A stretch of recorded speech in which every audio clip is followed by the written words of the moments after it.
विद्यार्थियों नमस्कार। आपका हमारे YouTube चैनल आरके क्लासेस कैंसिया में एक बार फिर स्वागत अभिनंदन। आज हम पढ़ेंगे राजनीतिक विज्ञान कक्षा 12 जिसका इकाई फर्स्ट का अध्याय 1 भारत के संविधान की विशेषताएं। इन पाठों की PDF के लिए आप हमारे टेलीग्राम चैनल को ज्वाइन कर सकते हैं जिसकी लिंक डिस्क्रिप्शन बॉक्स में दी गई है। और प्रतियोगी परीक्षाओं के लिए इस टेलीग्राम चैनल पर प्रश्नोत्तरी भी चल रही है जो आपकी तैयारी को मजबूत करती है, आपके आत्मविश्वास को मजबूत करती है। तो आप हमारे टेलीग्राम चैनल को ज़रूर ज्वाइन करें। इस पाठ से प्रतियोगी परीक्षाओं के लिए महत्वपूर्ण प्रश्न जो पूछे जाते हैं वो हाईलाइट किए गए हैं, अतः वीडियो को आप अंत तक जरूर देखें। मैं अनुभव करता हूं कि भारतीय संविधान कार्य संचालन योग्य है, लचीला है तथा इसमें शांति काल व युद्ध काल में देश की एकता बनाए रखने का सामर्थ्य है। ये कथन है डॉक्टर अंबेडकर का। संविधान का जो निर्माण किया गया है वो किस लिए किया गया है, उसका क्या लक्ष्य है? तो संविधान निर्माण का लक्ष्य है लोक कल्याणकारी राज्य की स्थापना करना। जीवंत संविधान का दर्जा इस संविधान को क्यों दिया गया? संविधान को जीवंत संविधान का दर्जा दिया गया है। क्यों दिया गया है? क्योंकि इस संविधान में भारतीय परिस्थितियों की आवश्यकता अनुसार हम वांछित परिवर्तन कर सकते हैं, इसका विकल्प रखा गया है। इसलिए हमारे संविधान को जीवित संविधान का दर्जा दिया गया है। संविधान निर्माण में सर्वाधिक समय 2 वर्ष 11 माह 18 दिन लगे। ये समय आपको याद रखना है। फिर है भारतीय संविधान की विशेषताएं जिनको हम एक एक करके पढ़ेंगे और इसमें जो महत्वपूर्ण क्वेश्चन बनते हैं उन पर भी हम विशेष ध्यान देंगे। संपूर्ण प्रभुत्व संपन्न संविधान। संपूर्ण प्रभुत्व संपन्न का मतलब है यह संविधान भारतीय जनता द्वारा निर्मित है।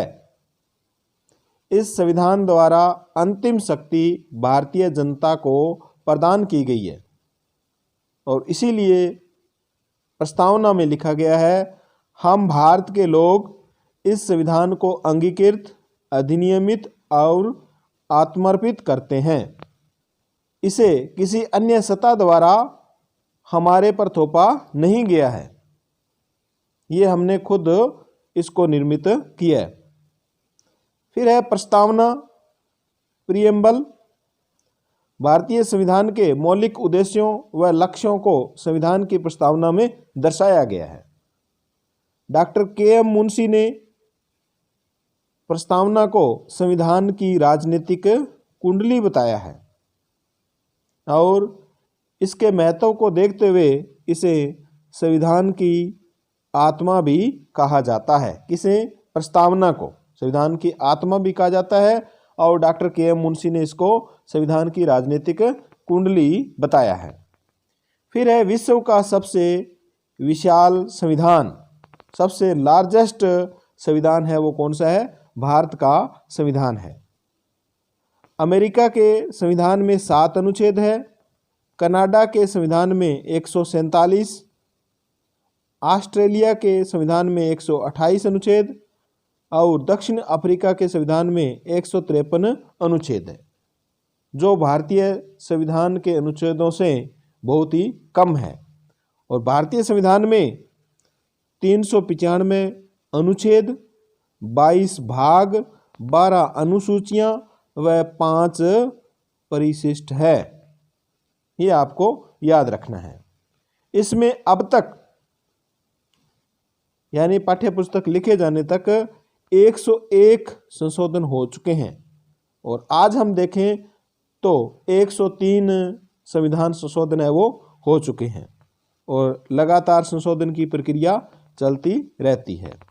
हमारा संविधान संघात्मक है, इसमें संघ व राज्यों के बीच संबंधों का बहुत व्यापक वर्णन किया गया है। हरि विष्णु कामत का कथन क्या है, देखो वे कहते हैं हमें इस बात का गर्व है कि हमारा संविधान विश्व का सबसे विशाल संविधान है। तो इस कथन को कहने वाले थे हरि विष्णु कामत, जिनको आपको याद रखना है। संविधान का 101वां संशोधन वस्तु एवं सेवा कर, जिसे जीएसटी बोलते हैं हम, से संबंधित है, जिसे राष्ट्रपति जी ने सितंबर 2016 में हस्ताक्षरित किया था। और ये संविधान संशोधन 101वां है, जबकि विधेयक के बारे में पूछे तो ये 122वां विधेयक है। दोनों आपको याद रखना है, संविधान संशोधन और विधेयक। विधेयक का मतलब कौन से नंबर पर उसको संसद में प्रस्तुत किया गया है, क्योंकि कुछ पेंडिंग भी रह जाते हैं और इस प्रकार जो जिनका संशोधन हो गया वो फिर क्रम, जैसे ये संशोधन होने के बाद में इसको क्रम कौन सा मिल गया, 101वां क्रम मिल गया। फिर है लिखित एवं निर्मित संविधान। भारतीय संविधान सभा द्वारा तैयार किया गया एक दस्तावेज है। संविधान सभा ने इसे 2 वर्ष 11 माह 18 दिन में तैयार किया। संसदीय शासन व्यवस्था, इस प्रणाली में संसदीय शासन व्यवस्था की जो प्रणाली है, इसमें कार्यपालिका व्यवस्थापिका के प्रति सामूहिक रूप से उत्तरदायी होती है। ये याद रखना है, वेरी वेरी इंपॉर्टेंट है। कार्यपालिका व्यवस्थापिका के प्रति सामूहिक रूप से उत्तरदायी होती है। राष्ट्रपति का पद गरिमा व प्रतिष्ठा का होता है। उसकी स्थिति संवैधानिक प्रधान की होती है। राष्ट्रपति की जो स्थिति होती है वो संवैधानिक प्रधान की होती है, जबकि वास्तविक जो शक्ति होती है वो मंत्रिमंडल के द्वारा प्रयोग की जाती है। इसी प्रकार राज्यों के अंदर राज्यपाल संवैधानिक प्रमुख होता है। फिर है मौलिक अधिकार व कर्तव्य। भारतीय संविधान में नागरिकों के मूल अधिकारों का वर्णन संविधान के अनुच्छेद 12 से 35 तक किया गया है। संविधान निर्माताओं ने हमें 7 मूल अधिकार प्रदान किए थे, जिसमें समता का अधिकार, स्वतंत्रता का अधिकार, शोषण के विरुद्ध अधिकार, धार्मिक स्वतंत्रता का अधिकार, संस्कृति व शिक्षा का अधिकार, संवैधानिक उपचारों का अधिकार और संपत्ति का अधिकार। भारतीय संविधान में 44वें संशोधन के बाद संपत्ति के अधिकार को मौलिक अधिकारों से हटा दिया गया है।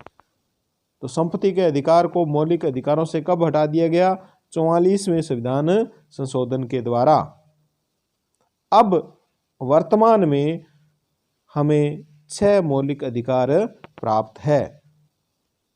86वें संवैधानिक संशोधन दिसंबर 2002 जो जुलाई 2009 में संसद में पारित किया गया, यानी 2002 का जो विधेयक था वो संविधान संशोधन कब हुआ? जुलाई 2009 में, और 1 अप्रैल 2010 को लागू हुआ।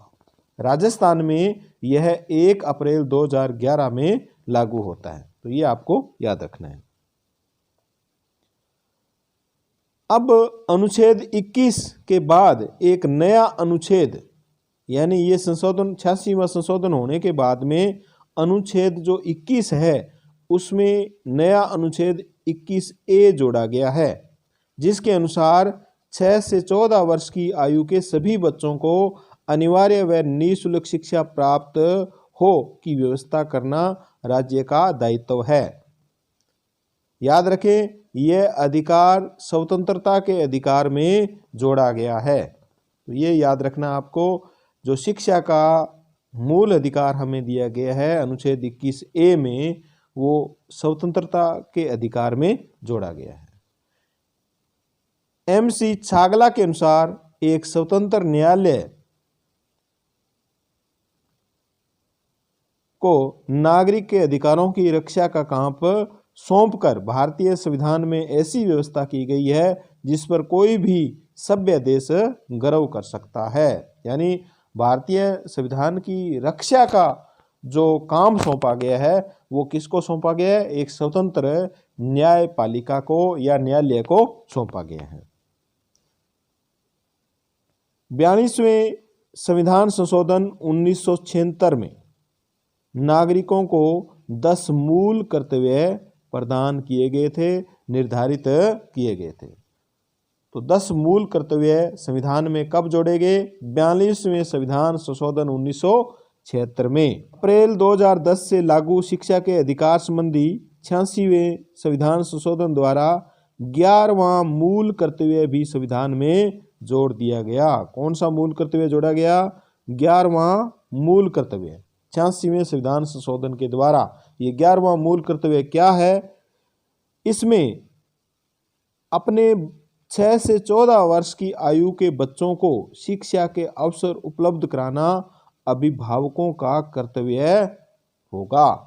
यानी अभिभावक की भी ये जिम्मेवारी बनती है 11वें मूल कर्तव्य के अनुसार कि वह अपने बच्चे को शिक्षा प्राप्त करने का अवसर प्रदान करें।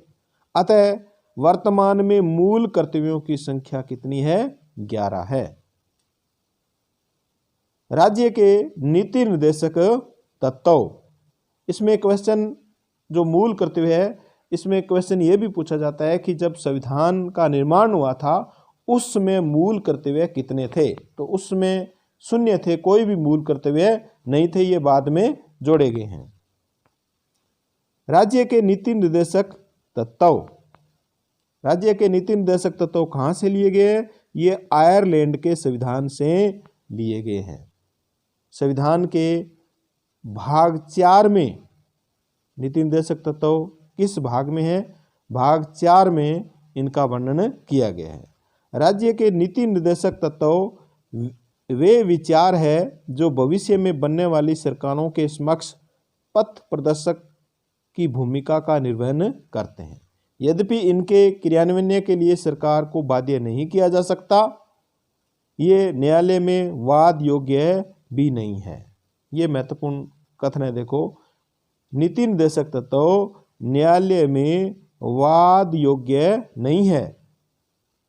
लोक कल्याणकारी राज्य के लिए आवश्यक होने के कारण किसी भी सरकार द्वारा इनकी उपेक्षा नहीं संभव है। यानी कोई भी सरकार, ये लोक कल्याणकारी कार्य इसमें बताए गए हैं, तो कोई भी सरकार है वो नीति निर्देशक तत्वों की अवहेलना नहीं करती है, उपेक्षा नहीं करती है। फिर है समाजवादी राज्य। अगली विशेषता क्या है संविधान की? समाजवादी राज्य। 42वें संविधान संशोधन 1976 द्वारा भारत को समाजवादी गणराज्य घोषित किया गया। यद्यपि मूल संविधान में यह शब्द प्रयुक्त नहीं है। समाजवादी जो शब्द है वो मूल संविधान में नहीं है। ये कब जोड़ा गया?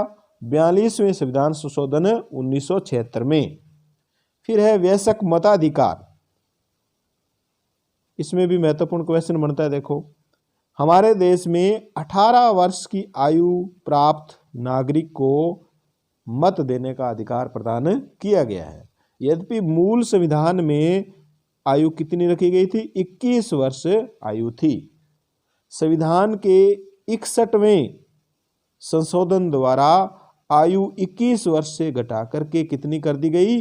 18 वर्ष कर दी गई। तो ये वेरी वेरी इंपॉर्टेंट है, इसको आपको याद रखना है।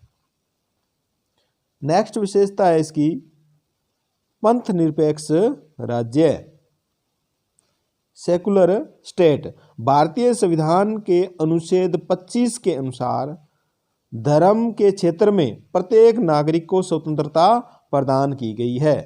तो धर्म के क्षेत्र में प्रत्येक नागरिक को जो स्वतंत्रता प्रदान की गई है उसका अनुच्छेद कौन सा है?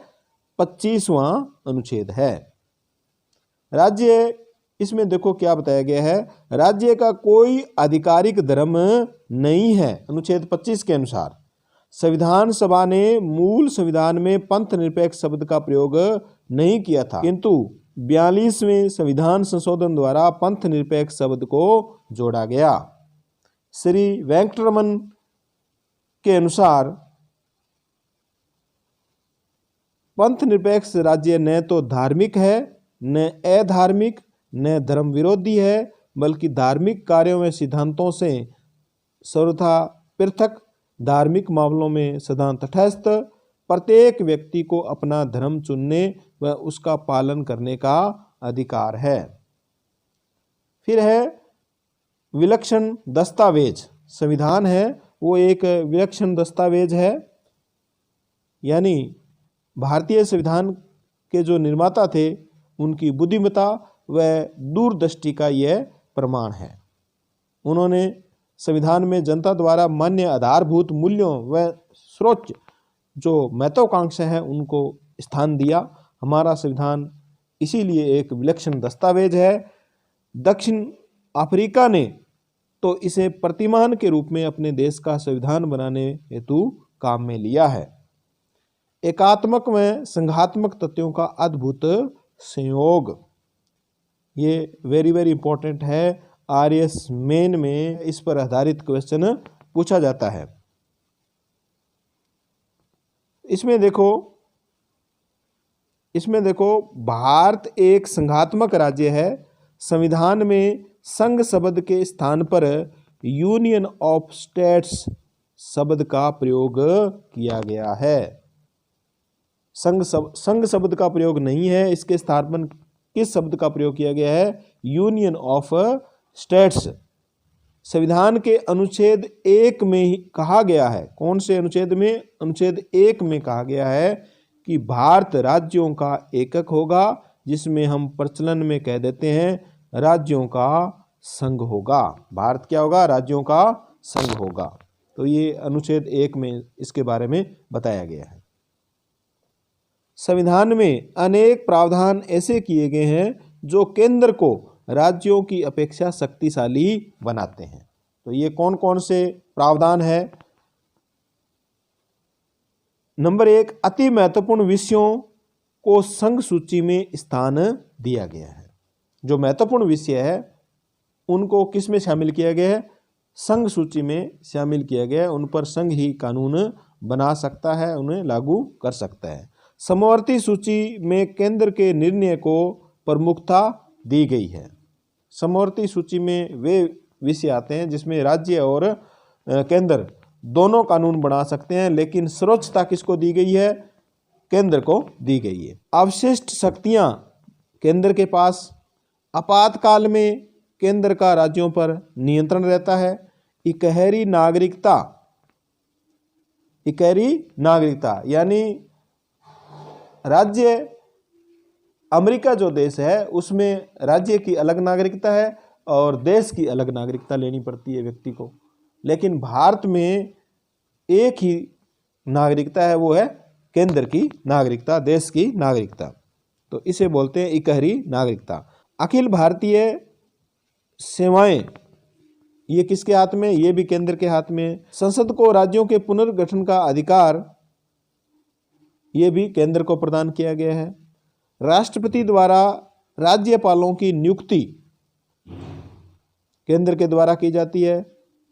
राज्यों की केंद्र पर आर्थिक निर्भरता केंद्र को मजबूती प्रदान करती है। राज्य आर्थिक रूप से भी केंद्र पर डिपेंड रहता है, निर्भर रहता है। राज्य अपना पृथक संविधान नहीं रख सकते, केवल एक ही संविधान केंद्र व राज्य दोनों पर लागू होता है। तो ये जो प्रावधान किए गए हैं ये केंद्र को राज्यों से अधिक शक्तिशाली बनाते हैं। तो ये आपको याद रखने हैं। फिर है स्वतंत्र न्यायपालिका। भारत की जो न्यायपालिका है वो स्वतंत्र न्यायपालिका है। भारत के राष्ट्रपति द्वारा सर्वोच्च तथा उच्च न्यायालयों के न्यायाधीशों की नियुक्ति की जाती है। उच्च न्यायालय और सर्वोच्च न्यायालय दोनों में जो न्यायाधीशों की नियुक्ति करते हैं वो कौन करते हैं? राष्ट्रपति। उन्हें संसद में महाभियोग द्वारा हटाया जा सकता है। न्यायाधीश को किसके द्वारा हटाया जा सकता है? संसद में महाभियोग द्वारा हटाया जा सकता है।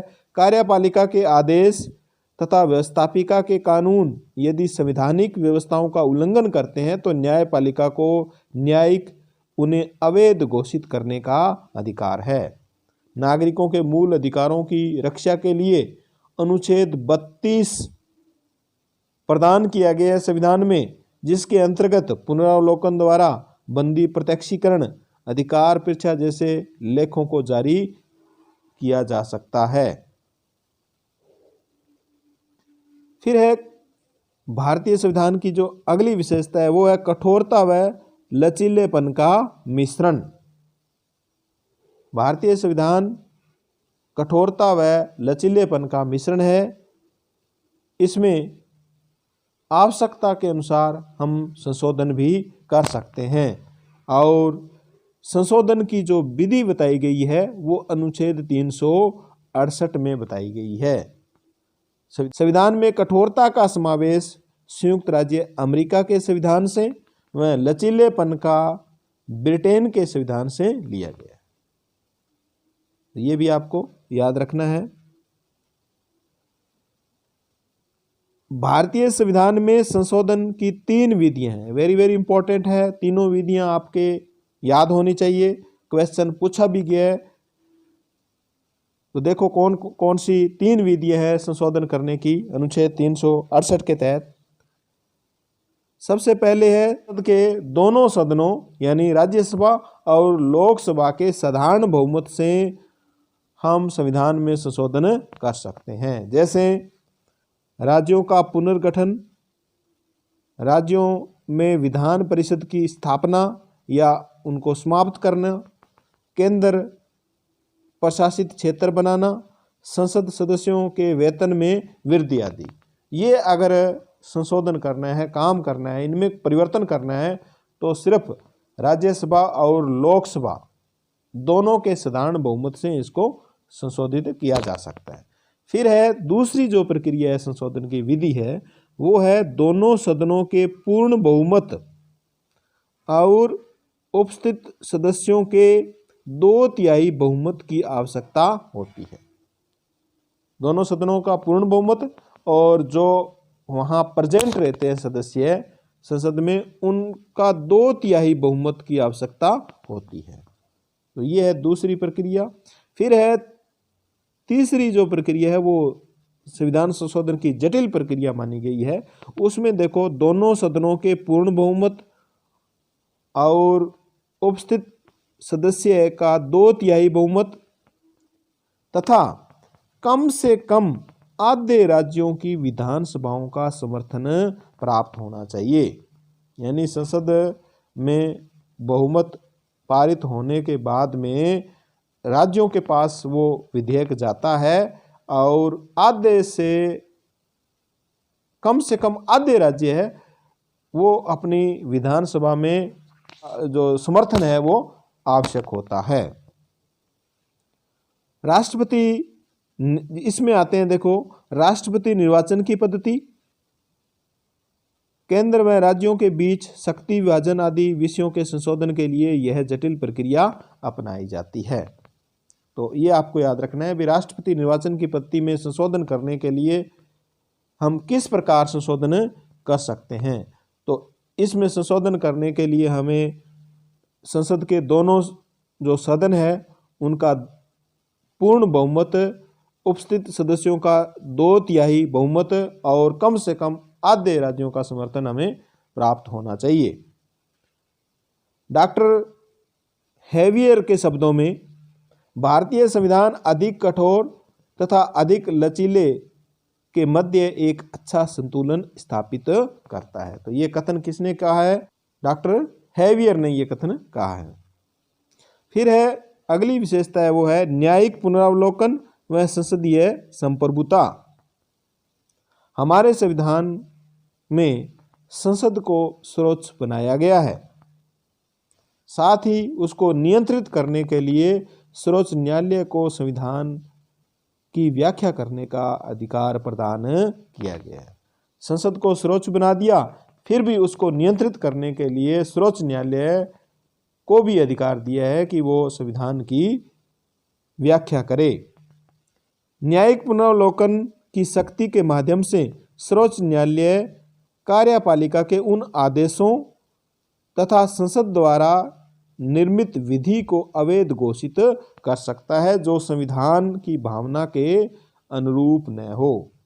यदि कोई ऐसा उन्होंने संशोधन किया है या कानून बनाया है जो संविधान की मूल भावना के अनुरूप न हो, तो न्यायालय उसे रद्द कर सकता है, अवैध घोषित कर सकता है। नेक्स्ट है विश्व शांति का समर्थक। भारतीय संविधान है वो विश्व शांति का समर्थक है। वसुधैव कुटुंबकम के सिद्धांत को अपनाते हुए भारतीय संविधान में विश्व शांति का समर्थन किया गया है।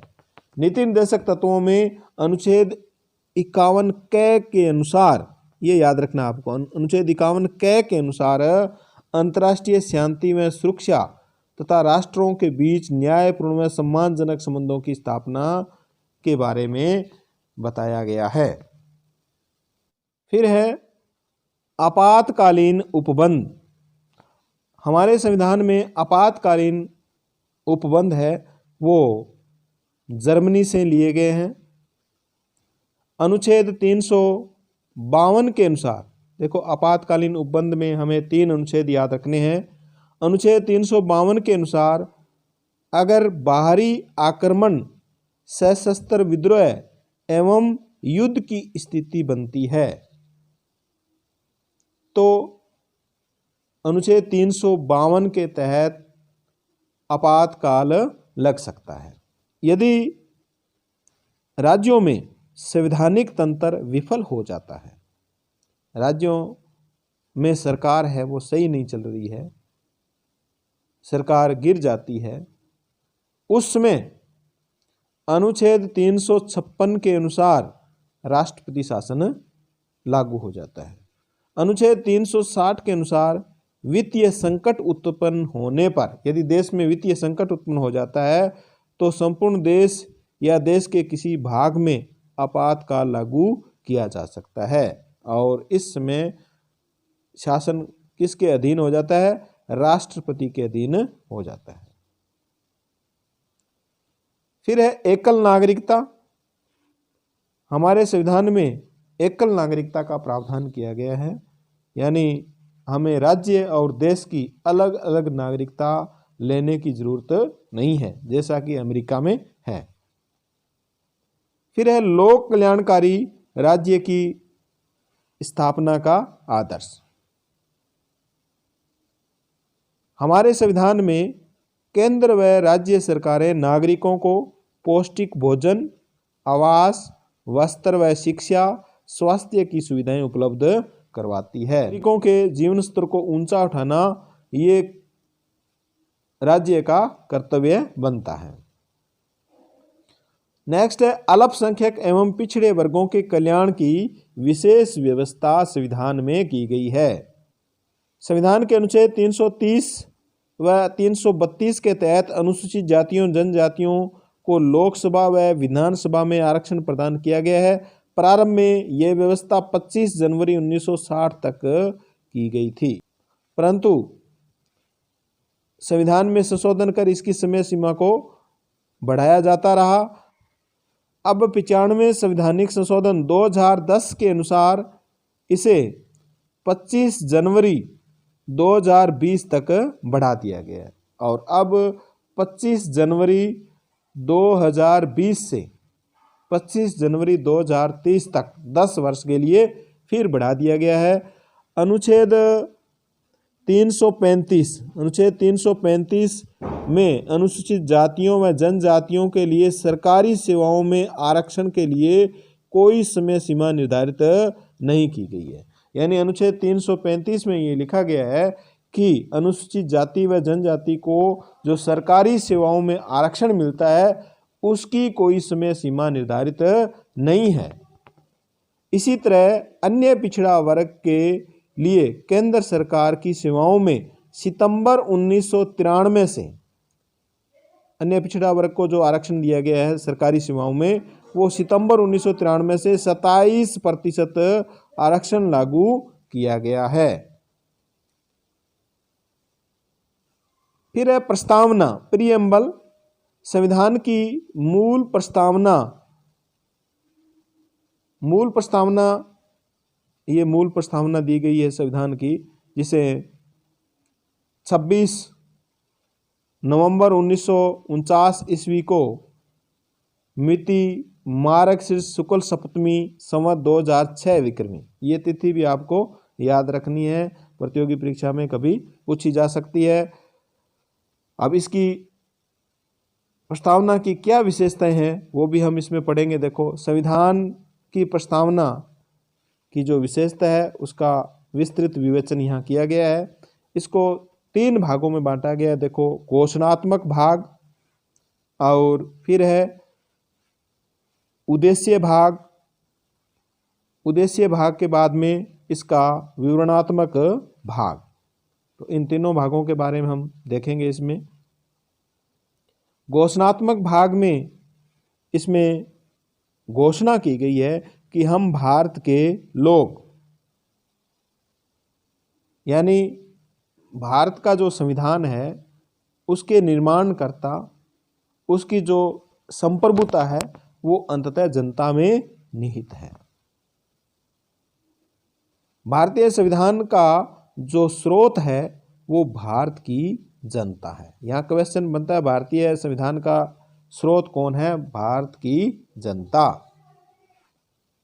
फिर है उद्देश्य भाग, संपूर्ण प्रभुत्व संपन्न, यानी भारत है वो संपूर्ण प्रभुत्व संपन्न है, आंतरिक और बाहरी मामलों में वह किसी भी विदेशी शक्ति के अधीन नहीं है। फिर है समाजवाद, समाजवाद शब्द 42वें संविधान संशोधन द्वारा जोड़ा गया है, मूल संविधान में यह शब्द नहीं था। फिर है पंथ निरपेक्ष, ये शब्द भी 42वें संविधान संशोधन 1976 में इसे जोड़ा गया है। इसमें कहा गया है कि भारत के धर्म के क्षेत्र में न तो भारत धर्म विरोधी है न धर्म प्रचारक है, बल्कि वह तटस्थ है, सभी धर्मों के साथ समान व्यवहार करता है। फिर है लोकतंत्रात्मक, इससे तात्पर्य है कि भारत में राज्य सत्ता का प्रयोग जनता द्वारा निर्वाचित प्रतिनिधि करते हैं, ये जनता के प्रति उत्तरदायी होते हैं। संविधान सभी को सामाजिक, आर्थिक व राजनीतिक न्याय का आश्वासन देता है। फिर है गणराज्य, इसका अर्थ यह है कि भारत में राज्याध्यक्ष या सर्वोच्च व्यक्ति वंशानुगत न होकर निर्वाचित प्रतिनिधि होता है। भारत के राष्ट्रपति का निर्वाचन अप्रत्यक्ष रूप से जनता द्वारा होता है, इसीलिए हम इसको गणराज्य कहते हैं। ये पूछा जाता है कि भारत गणराज्य राज्य क्यों है? क्योंकि भारत के राष्ट्रपति का निर्वाचन अप्रत्यक्ष रूप से जनता द्वारा होता है। फिर है विवरणात्मक भाग,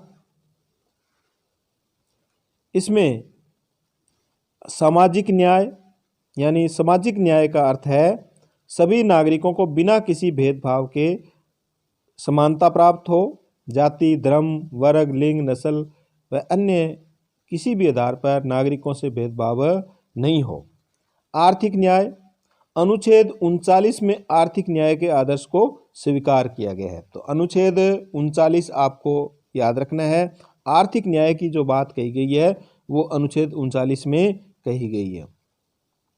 फिर है आर्थिक न्याय के अंतर पुरुषों व स्त्रियों, आर्थिक न्याय में पुरुषों व स्त्रियों का समान कार्य के लिए समान वेतन मिले और उत्पादन व वितरण के साधनों पर भी केंद्रीयकरण न हो।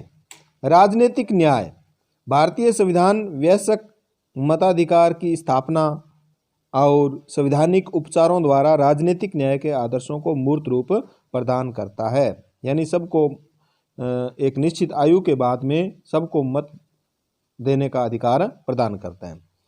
स्वतंत्रता, भारतीय संविधान नागरिकों को विचार अभिव्यक्ति, विश्वास, धर्म और उपासना की स्वतंत्रता प्रस्तावना में प्रदान की गई है। समानता, देश के सभी नागरिकों को प्रतिष्ठा और अवसर की समानता प्रदान की गई है। बंधुत्व, प्रस्तावना में व्यक्ति की गरिमा और राष्ट्र की एकता, अखंडता सुनिश्चित करने वाली बंधुता की भावना बढ़ाने के लिए संकल्प किया गया है। अखंडता, अखंडता जो शब्द है ये 42वें संविधान संशोधन द्वारा उद्देशिका में जोड़ा गया है। इसका मूल जो उद्देश्य है वो है भारत की एकता और अखंडता को सुनिश्चित करना। उपर्युक्त विवेचन के आधार पर कहा जा सकता है कि प्रस्तावना या उद्देशिका संविधान के मूलभूत आदर्शों को दर्शाती है। प्रस्तावना संविधान के मूलभूत आदर्शों को दर्शाती है। यही प्रस्तावना या उद्देश्य का जो है उसमें बताया गया है। अब क्वेश्चन आंसर, भारतीय संविधान को संविधान सभा द्वारा कब अंगीकृत किया गया? इसका सही उत्तर होगा 26 नवंबर 1949 को। भारत के संविधान में अनुच्छेद है 395 अनुच्छेद है। नीति निर्देशक तत्व किस देश के संविधान से लिए गए हैं? तो ये हम पढ़ चुके हैं, हम आयरलैंड से लिए हैं। ये हम पढ़ चुके हैं, नीति निर्देशक तत्व है वो हमने आयरलैंड से लिए। राज्यों में संवैधानिक संकट होने पर राष्ट्रपति शासन संविधान के किस अनुच्छेद के तहत लगाया जा सकता है? संवैधानिक राज्य में संकट होने पर अनुच्छेद 356 के तहत राष्ट्रपति शासन लगाया जा सकता है। 42वें संविधान संशोधन द्वारा प्रस्तावना में किन शब्दों को जोड़ा गया है? तो 3 शब्दों को जोड़ा गया है, समाजवादी, पंथनिरपेक्ष और अखंडता। फिर है भारत की संविधान की प्रस्तावना में प्रयुक्त हम भारत के लोग वाक्यांश से तात्पर्य है संविधान सभा के सदस्य, प्रारूप समिति के सदस्य, स्वतंत्रता सेनानी, संविधान को स्वीकार करने वाले भारत के नागरिक। प्रस्तावना न्याय का स्वरूप है। प्रस्तावना में जो न्याय का स्वरूप है वो है सामाजिक न्याय, आर्थिक न्याय और राजनीतिक न्याय, उपरोक्त सभी। तो धन्यवाद स्टूडेंट्स।